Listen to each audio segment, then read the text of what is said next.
Hello and welcome back. As you can see, I'm outside once again. Beautiful day. Today's video, the mind is magic. Your mind is the magic. That sounds kind of cheesy when I say it like that. All magic in the world, and I don't mean little tricks that you see on television. I mean miracles, the stuff you hear about in the Bible, the stuff you hear about in Buddha's teachings, and all these stories. They're of the mind. All this like witchcraft and all these things that you hear that people can do, it's of the mind. I'm not saying it's an illusion. It can be an illusion.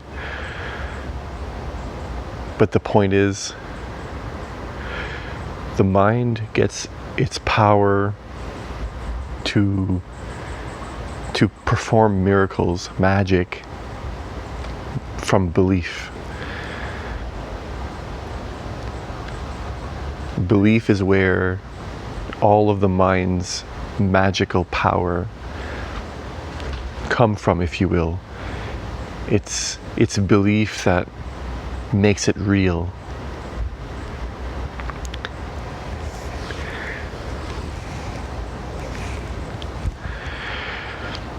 You must have heard of these cases where people were miraculously healed by drinking water at this holy site, or the mystical powers of the Ganges River in India. Jesus curing sight. On the flip side, you believing you're no good for nothing, believing you'll never make it.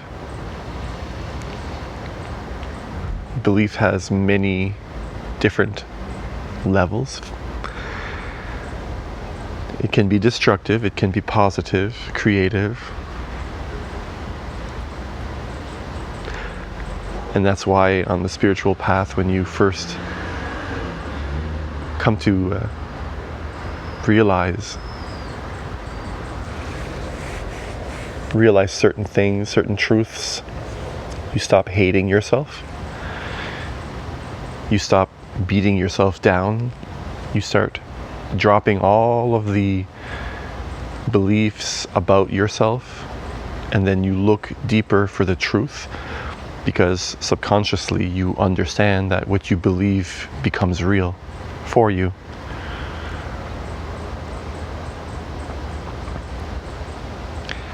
The mind is the magic.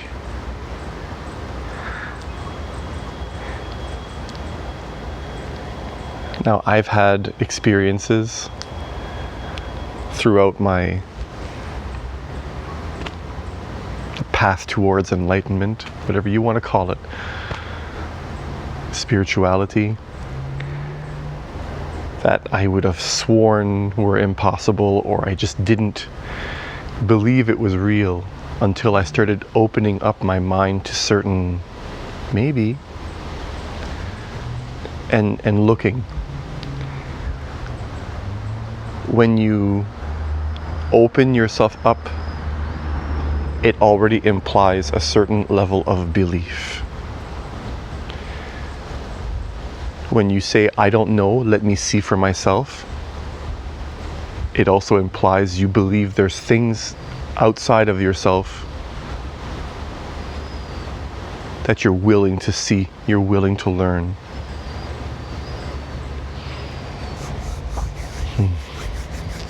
I don't think this is going to be a very long video. I feel like I'm running out of things to say already. Because it's really that simple. The more you believe in something, the more you make it real. That's why it's so important to start looking at things as they really are. You know, when you say something like, oh, I hate myself, or I'm stupid, all these things. You need to go into those beliefs. Why do you believe that? Do you really believe that? Because if you want to find peace, if you want to be happy, you can't be happy with those types of beliefs.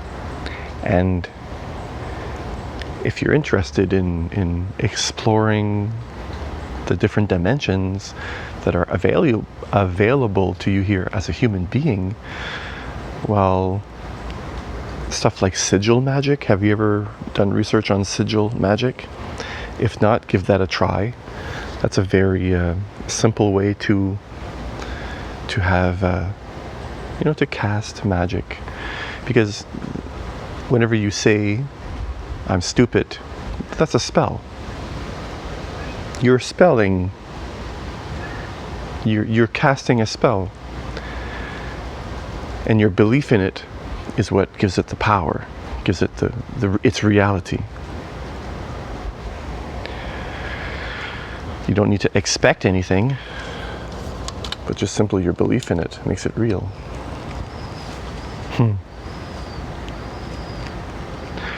I've been practicing Reiki for going on 4 years now, and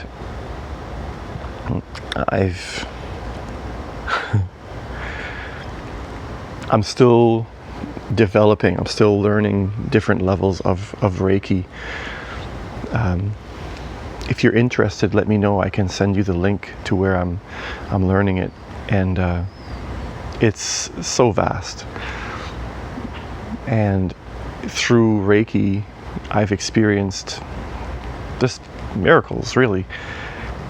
Stuff that completely changes your life. And I've come to the realization, not just the realization, but I've seen it myself, that it's not, Reiki that does the magic. It's not these things that, it's not, putting for witchcraft, for example, it's not, the candle, the color of the candle and all this stuff. I mean, that has a part to play in the whole thing, but it's your mind itself that does the magic.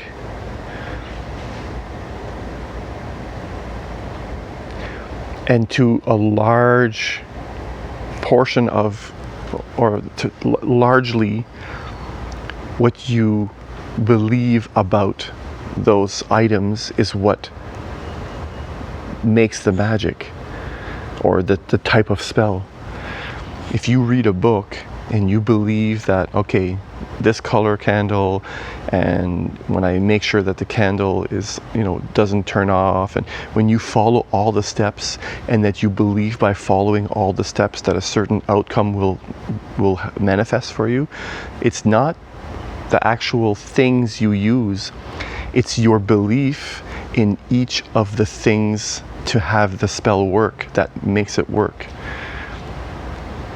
See, each tool that you use in a certain ritual, a certain magical spell, gives your brain permission to believe it. And just by you doing the act itself is enough belief for it to work on some level. So your mind is really the magic. It's not the ritual, it's not all of those things. It's that when you do a ritual magical spell, it does something to your mind where it gives your mind a certain level of permission to go into it deeply. Like when a singer is in the middle of a song, he's got so much emotion behind it that he can project a certain emotion, and that in itself is a ritual as well. When you're sitting in a concert, believe it or not, you're actually taking part in a magical ritual. That's why you need to be careful what type of music you surround yourself with, because on some level that becomes a part of you. And what's going on in there becomes, you energize it. And if it's not something that's, if if it's destructive, then that's what you're taking part in. So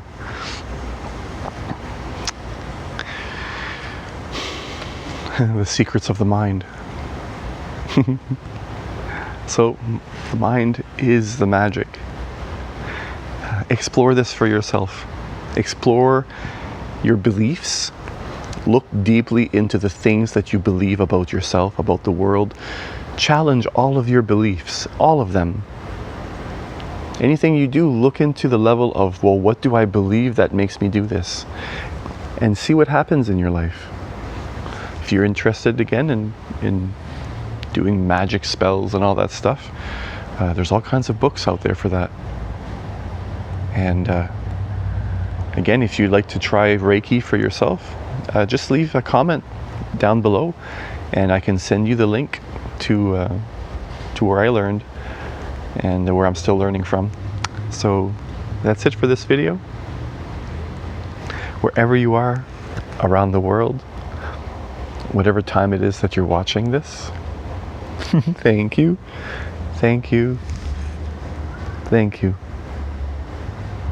I appreciate you. Peace.